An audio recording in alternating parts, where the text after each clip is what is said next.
बोलले की मूर्खांच्या नादी लागू नये त्यांच्यासोबत आपण. मी पण एक कहाणी नेहमी सांगायची बघा. एक जंगल असतं, त्या जंगलात एक गाढव गवत चरत असतं, तिकडून एक वाघ चाललेला असतो.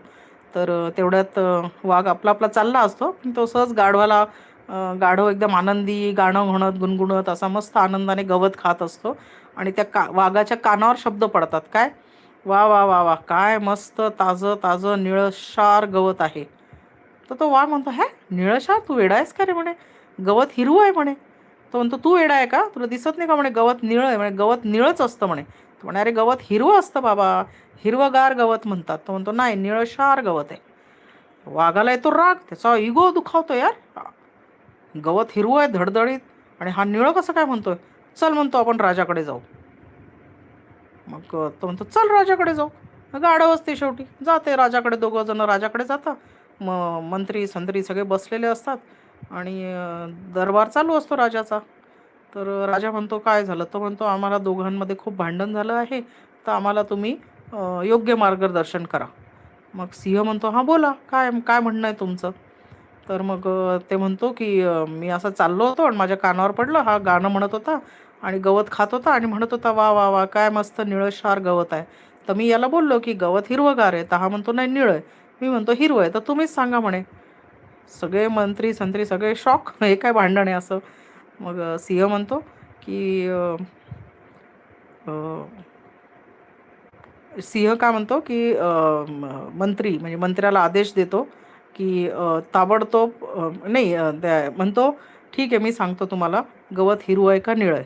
तो म्हणतो, गवत निळं आहे. वाघ एकदम धक्का बसतो त्याला, अरे असं कसं म्हणताय तुम्ही राजाजी, गवत तर हिरवंच असतं. तो म्हणतो, मी म्हटलं ना तुला, गवत निळं आहे.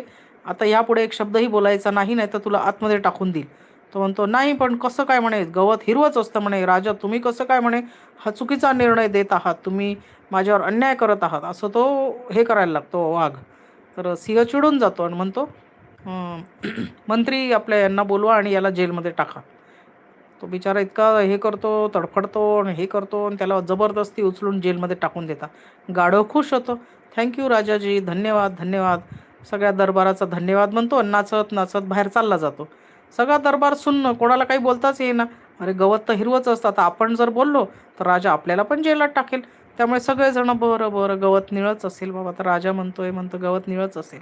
मग थोड्या वेळाने राजा त्या जेलमध्ये जातो ज्याच्यामध्ये वाघाला बंद केलेलं असतं.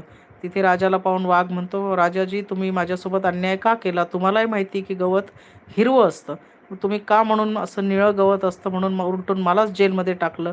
तुम्ही त्या गाढवाला जेलमध्ये टाकायला पाहिजे होतं. तर राजा पहिले तर म्हणतो, याला जेलमधनं बाहेर काढा. मग त्याला घेऊन जातो आणि मग त्याला शांतपणे समजावतो, हे बघ, तू वाघ आहे, तो गाढव आहे. तो काहीही बोलेल कारण तो गाढव आहे. पण तुला समजलं पाहिजे की तू वाघ आहे. तू तुझा अमूल्य वेळ आणि माझ्या दरबाराचा अमूल्य वेळ वाया घालवला एका